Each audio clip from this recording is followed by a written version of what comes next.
Salam Salih müəllim, ümidvaram yaxşısınız.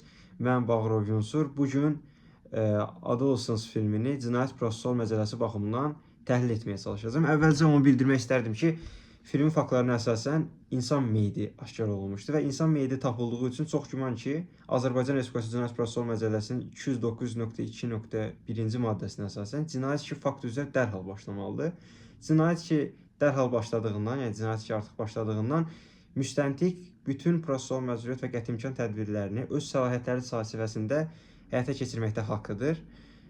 Və bu baxımdan mən filmi təhlil etməyə çalışacağam. İlk öncə filmin birinci bölümündə film özü axtarış və götürmə istintaq hərəkətinin icra olunması ilə başlar və bildiyimiz kimi Cinayət Prosessual Məcəlləsinin 243.1, eləcə də 177.3.1-ci maddələrinə əsasən axtarış götürmə istintaq hərəkətləri 243.3-cü maddədə göstərilən 4 istisna edici haldan başqa məhkəmə qərarı ilə həyata keçirilməlidir. 4 istisna edici hal insan həyat və sağlamlığına real təhlükə olduqda, yaşayış yerində insan meyidi aşkar olunduqda və yaxud da ki, şəxsiyyət və ya dövlət əleyhinə törədilmiş və ya törədilən və ya hazırlanan cinayət üçün əhəmiyyətli olan sübutların yaşayış yerinə gizlədilməsi halında və yaxud da ki, şəxsiyyət və dövlət əleyhinə törədilmiş cinayəti törətmiş şəxs yaşayış yerində gizləndikdə, bu halda bizim filmdə deməli, burada ilk iki əsasla, yəni şəxsiyyət və dövlət əleyhinə törədilmiş cinayəti gizlənən şəxsin gizləndiyi evə bu əsas və şəxsiyyət və dövlət əleyhinə cinayət üçün əhəmiyyətli olan sübutların gizlədilməsi əsası ilə axtarış istintaq hərəkəti müstəntiqin qərarı ilə məcburi şəkildə həyata keçirilmişdir. Şəxsiyyət əleyhinə cinayət, yəni qəsdən adam öldürmə cinayəti 120-ci maddə. Və bu əsasda da bildiyimiz kimi 177-ci maddədəki göndərici normanın tələbi ilə Cinayət Prosessual Məcəlləsinin 443.2 və 446.2-ci maddələrinə əsasən müstəntiq 24 saat ərzində prokurora və məhkəməyə bu barədə məlumat 48 saat içində artıq istintaq hərəkətinin qanunun yoxlanması üçün qərarı təqdim etməlidir, protokolları təqdim etməlidir. Və həmçinin axtarış istintaq hərəkəti bizim işdə bu məhkəməyə məlumat vermək, təqdim etmək halları görünmür. Bunu keçək. Axtarış götürmə istintaq hərəkətinin aparılma qaydasına gəldikdə isə 245-ci maddəyə əsasən müstəntiq şəxsi bu qərarla tanış etməlidir. 245.9-cu maddəyə əsasən götürmə apararkən bağlı bina və saxlanıc yerlərinin sahibləri onlara açmaqdan imtina edərsə, müstəntiq həmin bina və saxlanıc yerlərini aça bilər. 245.10.1-ci maddənin tələbi ilə isə axtarış götürmə zamanı lüzumsuz qapının və qıfılların zədələnməsi qadağandır. Lakin bizim filmdə görülür ki, heç bir təklif olunmadan birbaşa silahlı şəkildə əməliyyatçı qrupun iştirakı ilə qapı sındırılır və içəri daxil olur. İçəri daxil olduqdan sonra artıq evdə təşviş yarandıqdan sonra qərar şifahi olaraq deyilir. The warrant to search premise deyilir və bu zaman lüzumsuz olaraq qapı cəftə qırılır. Bəlkə də qapını təklif etçilər özləri açacaqdılar. Həmçinin könüllü olaraq təklif etmədən ümumiyyətlə belə söhbət getmir. Bu baxımdan prosessual pozuntular var. Bundan əlavə olaraq 245.3-cü maddəyə əsasən axtarış götürmə zamanı ən azı 2 hal şahidi iştirak etməlidir. Əgər 2 hal şahidi iştirak etmirsə, bu zaman video çəkilişdən istifadə olmalıdır. Ancaq bizim filmdə nə video çəkiliş, nə də 2 hal şahidinin olduğu görünmür. 245.6-cı maddəyə əsasən deməli, əşyaların əvvəl könüllü sürətdə verilməsi təklif olunmalıdır. Filmdə telefon və paltarların götürülməsinə münasibətdə əgər imtina edilərsə, məcburi şəkildə baş tutmaydı. Ancaq onlar birbaşa heç təklif etmədən birbaşa həyata keçirirlər. 245.7-ci maddəyə əsasən gizlənən şəxsin yerini könüllü göstərməsi təklif olunur və burada da gizlənən şəxsin yerin könüllü göstərilməsi təklif olunur. Birbaşa gəlirlər, tapırlar, deyirlər we found.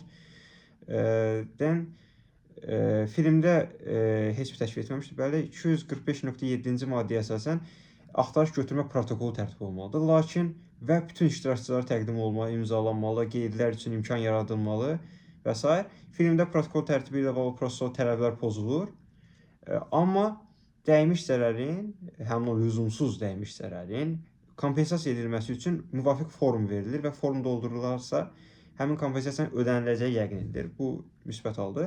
Bundan əlavə olaraq bütün bu pozuntular Cinayət Prosessual Məcəlləsinin 17-ci maddəsində təsbit olunmuş mənzil toxunulmazlığı prinsipinin, hüququnun kobud şəkildə pozulmasıdır.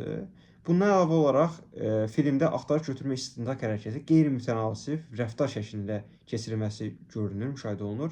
Qanunvericinin yanaşmasına əsasən yetkin yaşına çatmayanlara münasibətdə cinayət təqibi qəddar cəzasına deyil, əksinə daha xüsusi və həssaslıqla aparılmalıdır. Məsəl üçün 153.2.10 və ya 432.10-cu maddələri. Lakin biz burada tam əksini müşahidə edirik və bütün sadalaqlarım səhvlər məhkəmə tərəfindən kobud pozuntu hesab edilir və Cinayət Prosessual Məcəlləsinin 125.2.7 sübutların mötəbərliyi ilə bağlı olan maddəyə əsasən, mötəbərsizliyi ilə bağlı olan maddəyə əsasən bu sübutlar kobud pozuntu ilə əldə edildiyindən sübutların mötəbərsizliyinə, mümkünsüzlüyünə gətirib çıxara bilər. Və digər səhnəyə keçək. Axtarış götürmə istintaq hərəkətinin gedişində tutulma baş verir. Tutulma 13 yaşlı Jamie Miller, tutulma prosesində 13 yaşlı Jamie Miller şübhəli şəxs qismində evində tutulur. Cinayət Prosessual Məcəlləsinin 148.3.1-ci maddəsinə əsasən hadisə yerindən qaçıb gizlənməyə, yaxud cinayət prosesini həyata keçirilən orqandan gizlənməyə cəhd göstərdikdə əsaslı Jamie Miller şübhəli şəxs qismində tutulur. Yəni şəxs dünən cinayəti, bir gün əvvəl cinayət törədib və evində gəlib gizlənir və mən belə yəqin elədim ki, artıq burada tutulmanın əsası hadisə yerindən qaçıb gizlənmə və yaxud da ki, cinayət prosesi orqanından gizlənmə əsasıdır. Yuxarıda qeyd etdiyim kimi, əvvəl qeyd etdiyim kimi, qanunvericinin yanaşmasına əsasən yetkin yaşına çatmayanlar münasibətdə xüsusi diqqət göstərilməlidir. Və hətta Cinayət Prosessual Məcəlləsinin 432.1-ci maddəsinə əsasən yetkin yaşına çatmayan şəxs barəsində ibtidai istintaq daha çox xüsusi təcrübəli şəxslər tərəfindən aparılmalı olduğu halda bizim filmdə görülür ki, əməliyyat qrupu silahlı şəkildə yetkin yaşına çatmayan şəxsin psixi durumuna təsir edəcək bir tərzdə onu tuturlar və əlbəttə ki, bunun özü bir prosessual pozuntudur. 443.1-ci əsasən tutulma zamanı 70 yaşına çatmayan şəxsin valideynlərinə məlumat verilməlidir. Bəli, burada da verilir və burada pozuntu yoxdur. Hadisənin gedişində atası soruşur, Mr. Miller soruşur ki, cinayət təqib nə qədər davam edəcək və həmçinin qeydiyyata alınan zaman ona uşağın özünə deyilir ki, deməli bu tutulma özü maksimum 24 saat tutacaq və Cinayət Prosessual Məcəlləyə əsasən tutulma 48 saat ərzində yekunlaşmalıdır. İstisnalar 148.7-ci maddə. Tutulma haqqında hüquq və vəzifələrə gəldikdə, Cinayət Prosessual Məcəlləsinin 153-cü maddəsində şəxsin tutulmuş şəxsin hüquqlarının təmin edilməsi barədə təsbit olunmuş tələblərə tutulma zamanı riayət olunmalıdır. Cinayət Prosessual Məcəlləsinin 153.2.1-ci maddəsinə əsasən tutulmadan dərhal sonra tutulmanın əsasları bildirilməli, özünə və yaxın qohumlara qarşı ifadə verməmək, müdafiəçinin yardımından istifadə etmək hüquqları izah edilməlidir. Filmdə right to silence, müdafiəçinin yardımından istifadə etmək hüquqları izah olunur və buna görə də pozuntu yoxdur. Cinayət Prosessual Məcəlləsinin 153.2.2-ci maddəsinə əsasən tutulmuş şəxs təxirə salınmadan birbaşa müvəqqəti saxlama yerinə gətirilir. Tutulma faktı qeydə alınır, protokollaşdırılır. Amma bizim filmdə bütün bu hallar görülsə də protokolla tanış etmə filmdə ümumiyyətlə görünmür. Ümumiyyətlə protokolla bağlı tanış etmə məsələləri filmdə nəzərə çarpmır. 153.2.7-ci maddəsinin tələbinə riayət olunaraq Jamie tutulduqdan sonra pulsuz müdafiəçi ilə təmin olunur. Həmçinin Cinayət Prosessual Məcəlləsinin 92.4.6-ya əsasən şəxs tutularkən müdafiəçi təmin olunmalıdır və burada təmin olunur, pozuntu yoxdur. 153.2.5-ci maddəsinin tələblərinə riayət olunaraq Jamie öz vəkili və qanun nümayəndəsi ilə konfidensial ünsiyyət imkanı yaradılır. Bəli, Jamie həm öz atası ilə, həm də öz vəkili ilə konfidensial ünsiyyətdə saxlanılır. Tutulma alınan fərqli olaraq müvəqqəti saxlama yerinə gətirildikdən sonra Cinayət Prosessual Məcəlləsinin 153.2.10-cu maddəsinin tələbinə müvafiq olaraq şəxsə yetkin yaşına çatmadığı üçün xüsusi qayğı ilə yanaşılır. Yemək verilir, nəyəsə ehtiyacı olub-olmadığı soruşulur. Həmçinin biz yetkin yaşına çatmayanlarla bağlı ibtidai istintaq xüsusi icraat formasında aparılır, yetkin yaşına çatmayanlarla bağlı və 429-cu maddənin tələblərindən biri olan, daha spesifik olaraq 429.0.3 yetkin yaşına çatmayanın fiziki, intellektual və əqli sağlamlığın yoxlanması Və burada məlum olsun ki, psixoloq həkim gəlir onun əqli sağlamlığını yoxlayır, deyir what does the arresting detention mean? Yəni ümumiyyətlə nə proses baş verdiyini başa düşsən, nə etməlisən falan falan. Soruşur və görür ki, əqli cəhətdən sağlamdır.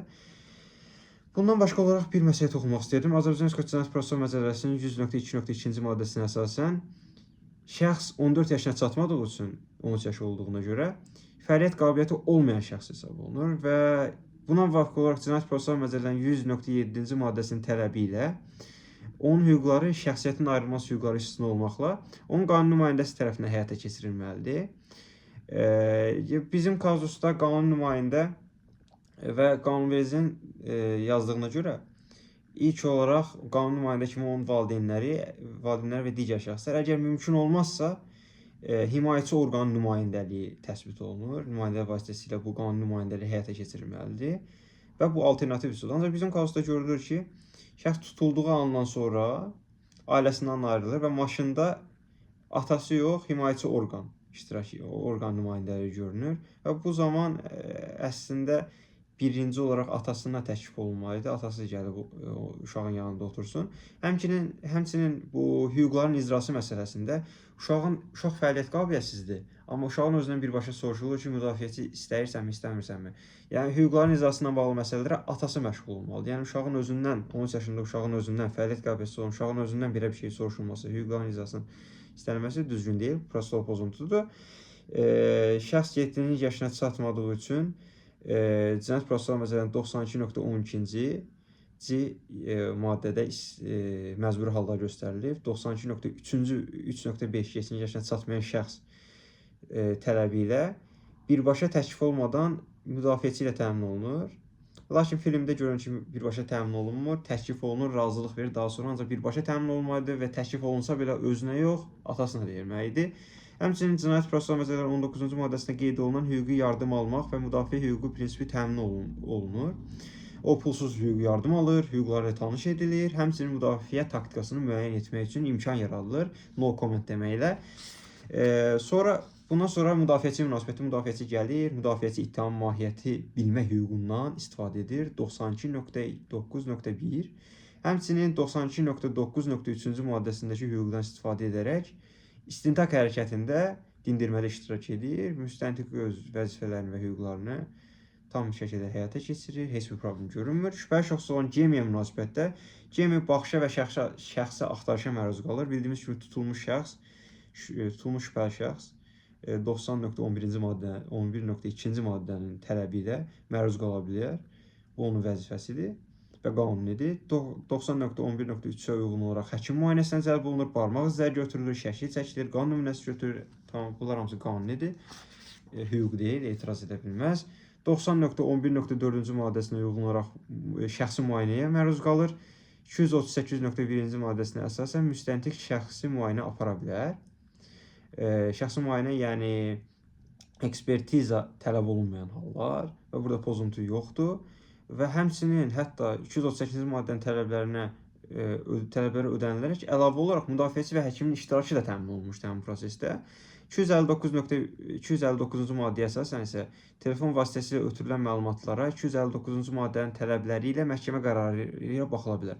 Bizim kazusda görülür ki, uşaqdan paskod soruşulur, telefon götürülmüşdür artıq, telefon paskodu soruşulur, telefon vasitəsilə ötürülən məlumatları ələ keçirmək üçün və bu yalnız məhkəmə qərarı ilə ola bilərdi. Əgər şəxsin razılığı yoxdursa, uşağın razılığı almaq istəyirlər, ancaq müstəqillik müdaxilə edir və parolu demir və buna məcbur edilmir, pozuntu yoxdur. Filmdə dəfələrlə və bir məsələ var. Filmdə dəfələrlə Cemiyə, həmçinin sonradan Riyana da bu söz deyilir. Verdiyin istənilən ifadə sübut hesab oluna bilər ifadəsi deyilir. Lakin Azərbaycan Respublikası Cinayət Prosessual Məcəlləsinə əsasən 232.2-1-ə əsasən xüsusi olaraq müdafiəçinin iştirakı olmadan verilmiş etiraf edici ifadələr sübut hesab oluna bilməz. Lakin burada deyilir ki, nə desən sənin sübut hesab oluna bilər. Həm nəzərə alsaq ki, şəxs fəaliyyət qabiliyyətsizdir, 14 yaşı yoxdur Cinayət Prosessual Məcəlləsinə əsasən. Həmçində bu maddəyə əsasən, yəni belə bir şeyin deyilməyəcəyi nə dərəcə düzgündür sual altındadır. Azərbaycan Respublikası Cinayət Prosessual Məcəlləsi ilə isə bu pozuntu hesab edilir. Və bundan sonra tutulmadan sonra bütün bu hərəkətlər yerinə yetirilən istintaq hərəkətləri yerinə yetirildikdən sonra dindirmə həyata keçirilir. Dindirmə istintaq hərəkəti. Dindirmə Jamie şübhəli şəxs qismində atasının və müdafiəçisinin iştirakı ilə dindirilir. Dindirmə zamanı 232.2-ci maddənin tələbinə riayət edilərək 92.12-ci maddəsi rəhbər tutularaq Jamie yetkin yaşına çatmayan şəxs olduğundan müdafiəçisinin iştirakı təmin edilir. 228.2-ci maddəyə əsasən 14 yaşına dək dindirilmə zamanı müəllimin zəruri hallarda həkimin və qanun nümayəndənin iştirakı ilə aparılır. 14 yaşına çatmamışdı. Və buna görə birbaşa müəllimin iştirakı vacib idi, lakin biz filmdə müəllimin iştirakını görmürük. Lakin qanun nümayəndənin iştirakı təmin olunmuşdu. 232.3-cü maddəsində təsbit olunmuş hüquqdan istifadə edərək audio video çəkilişdən istifadə olunur. Bəli, orada audio qoşulur, video çəkilişdən istifadə olunur, pozuntu yoxdur. 232.4-cü maddənin tələblərinə riayət edilərək şübhənin mahiyyəti və hüquqları yenidən Jamie'yə bildirilir. Lakin 232.5-ci maddənin tələbləri riayət olunmur. Orada şübhə barəsində ifadə vermək təklifi ilə başlayır. Lakin o təklifə başlamır, konkret suallar verirlər. 234.4-cü maddəsinə əsasən dindirmə qurtardıqdan sonra şübhəli şəxsi protokolla tanış etməli, əlavə və düzəliş edilməsi hüququ təmin olunmalıdır. Lakin protokol tərtibi, bayaq da dediyim kimi, ümumiyyətlə filmdə protokol tərtibi falan görünmür. Prosessual pozuntudur. Keçirik ikinci bölümə. Zərərçəkmiş şəxs Katyanın sinif yoldaşı, zərərçəkmiş şəxs olan Katyanın sinif yoldaşı və dostu olan Jade şahid qismində dindirilir məktəbdə. Cinayət Prosessual Məcəllərin 228-ci maddəsinə əsasən 14 yaşına dək şəxsin dindirilməsi zamanı müəllimi zəruri hallarda həkimin və qanun nümayəndənin iştirakı ilə aparılır. Burada zəruri hal görünmür və dindirmə zamanı müəllimin iştirakı təmin olunur. Məktəb direktoru idi, səhv etmirəmsə, və buna görə də pozuntu yoxdur. Cinayət Prosessual Məcəllərin 228.3-cü maddəsinə əsasən dindirilmə başlanmamışdan əvvəl göstərilən şəxslərə onların dindirilmədə iştirak etmək, müstəntiqin icazəsi öz qeydlərini bildirmək, suallar vermək hüququ, habelə onların vəzifələri izah edilir. Müstəntiq sualları rədd edə bilər, lakin onlar dindirilmə protokolunda qeyd edilməlidir. Həmin protokola həmçinin dindirilmiş şəxsin və dindirilmədə iştirak etmiş bütün şəxslərin bütün qeydləri daxil edilir. Filmdə qeyddə bu hüquqlar qismən izah edilir. Məlum ki, başqa ölkədir, yəni onlarda artıq xüsusi qanunlar olacaq. Yəqin onlar da öz tələblərinə cavab verir. Lakin Azərbaycan Prosessual Məcəlləsinə əsasən qisməndir və protokol tərtibi ümumiyyətlə görünmür. 228.4-cü maddəyə əsasən 16 yaşına çatmayan şahidə yalnız həqiqəti danışmaq vəzifəsi izah edilir. Bu da dolayı yola şəxsə deyilmişdi. Yəni deyilir ki, sən həqiqət deməlisən, dostun yaxşılığı üçün falan. Yəni dolayı yola deyilir. 228.5-ci maddəyə əsasən yetkin yaşına çatmamış şahid dindirilərkən bu məcəllədən 123-2.2-ci maddəsində nəzərdə tutulmuş uşaq hüquqlarının müdafiəsi ilə bağlı tələblərə riayət olunmalıdır. Filmdə bu uşaq hüquqlarının müdafiəsi ilə bağlı olan yeni əlavə edilmiş maddədəki tələblərlə bağlı hər hansısa bir pozuntu görünmür.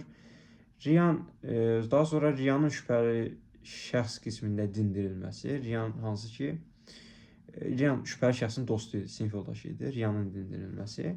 228-ci maddəyə əsasən 14 yaşına dək yenə əvvəlki kimi, bayaq dediyim kimi müəllimin iştirakı zəruri idi və burada müəllimin iştirakı təmin olunmuşdu. Prosessual pozuntu yoxdur. 228.3-cü maddəyə əsasən dindirmə başlamamışdan əvvəl şəxslərə dindirmədə iştirak etmək və s. digər hüquqlar, bayaq saydığım hüquqlar izah edilməli idi. Lakin filmdə bu hüquqlar qismən izah edilir, protokol tərtibi ümumiyyətlə görünmür. 228.4-də əsasən 16 yaşına çatmayan şahidə yalnız onun həqiqət danışmaq vəzifəsi, bayaq dediyim kimi, burada dolayı yolla bu vəzifə bildirilir.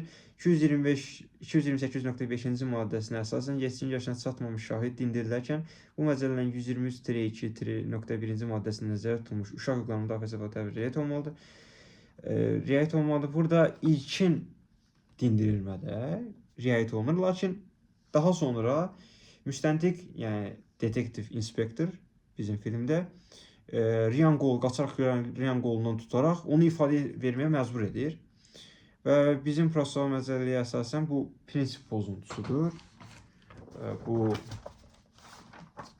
prinsipin pozuntusudur. İnsan ləyaqətini alçaldan rəftara məruz qala bilməz. Şərəf və ləyaqətə hörmət edilməsi. Lakin burada bir növ uşaq düzgün yanaşılmır. Yəni bu bizim mentalitetə görə, Azərbaycan ənənələrinə görə insan ləyaqətini alçaldan rəftar hesab olunur. Ancaq filmdə ola bilər ki, bu hesab olunmasın. Çünki filmdə dəfələrlə həm müstəntiq tərəfindən dindirilən şəxslərin müstəntiqə qarşı, həm də müstəntiqin onlara qarşı qeyri-etik ifadələri görünür. Yəqin ki, bu onların qanunvericiliyinə əsasən prosessual pozuntu sayılmır. Və Riyanın tutulmasına münasibətdə Riyanın cinayət törətməsindən şübhələnməyə əsas verən məlumatlar olduğundan bıçağı Cemiyə verməklə cinayət törədilməsini etiraf etmişdi. Cinayət törədilməsində köməkçi olduğunu etiraf etmişdi. Və bununla da 148.3.1-ci maddəsi ilə cinayət prosesini həyata keçirən orqandan gizləməyə cəhd göstərmə əsası ilə tutulur. Hüquqları ona izah olunur və pozuntu yoxdur. Üçüncü bölüm. Üçüncü bölüm cinayət. Məlum ki, Cemi cinayət törədəndə 13 yaşında idi. Cinayət Məcəlləsinin 24.2-ci maddəsinə əsasən qəsdən adamı öldürmə işləri üzrə cinayət məsuliyyətinə cəlb etməyə imkan verən yaş həddi 14 yaşdır. Şəxsin 13 yaşı var. Cinayət Prosessual Məcəlləsinə əsasən isə 14 yaşdan cəlb olunmalıdır. Buna görə də cinayət məsuliyyətinə cəlb etməyə imkan verən yaş həddinə çatmadığı üçün Cinayət Prosessual Məcəlləsindəki cinayət təqibini istisna edən hallar 39.1.4-cü maddəsi ilə cinayət təqibinə xitam verilir. Və bu zaman Cinayət Prosessual Məcəlləsinin 435-1.1-ci maddəsinə əsasən belə işlərin materialları cinayət məsuliyyətini cəlb etməyə imkan verən yaş həddinə çatmamış şəxslərin qapalı tipli xüsusi təlim-tərbiyə müəssisəsinə göndərilməsi məqsədi ilə cinayət prosesini həyata keçirən orqan tərəfindən 3 gün müddətində yetkin yaşına çatmayanların işləri və hüquqları üzrə komissiyaya göndərilir. Yəni 3 gün müddətində komissiyaya göndərilməli idi. 435.1.2-ci maddəyə əsasən isə həmin komissiya mümkünlüyü yoxlayaraq birinci instansiya məhkəməsi qarşısında vəsatət qaldırır, 10 gün ərzində baxılır, qapalı tipli xüsusi təlim-tərbiyə müəssisəsinə göndərilməsi haqqında və ya 435-1.9-cu maddə göstərilən qərarlardan biri qəbul olmalıdır. Filmdə bu prosesin necə getdiyi bilinmir, lakin filmin 3-cü bölümündə məlum olur ki, artıq Cemi qapalı tipli xüsusi təlim müəssisəsindədir. Yəni 24 saat ərzində tutulmalı idi. 48 saat ərzində tutulma maksimum 48 saat müddətinə uzadıla bilərdi. Bundan sonra ya həbs qəti imkan tədbiri seçilməli idi və yaxud da ki, cinayət təqibinə xitam verilməli idi. Və bizdə bu cinayət təqibinin istisna edən hal olduğundan cinayət təqibinə xitam verilmiş hesab edirəm ki, elə olub. Və 3-cü bölümdə məlum olur ki, o artıq qapalı tipli xüsusi təlim müəssisəsindədir. Və 4-cü bölümdə məlum olur ki, artıq 13 ay keçmişdir, 4 həftə sonra məhkəmə baş tutacaq. Və bu zaman həmin müddətdə bir nüans olmuşdur ki, Cemi'nin hüquqları təmin olunaraq ona atasının az gündə atasına zəng etməsi üçün şərait yaradılmışdır. Bu da onun konstitusiyon hüquqlarına irəli gəlir və hüquqları təmin olunmuşdur. Və bu qədər. Dinlədiyiniz üçün təşəkkür edirəm. Çox sağ olun, var olasınız.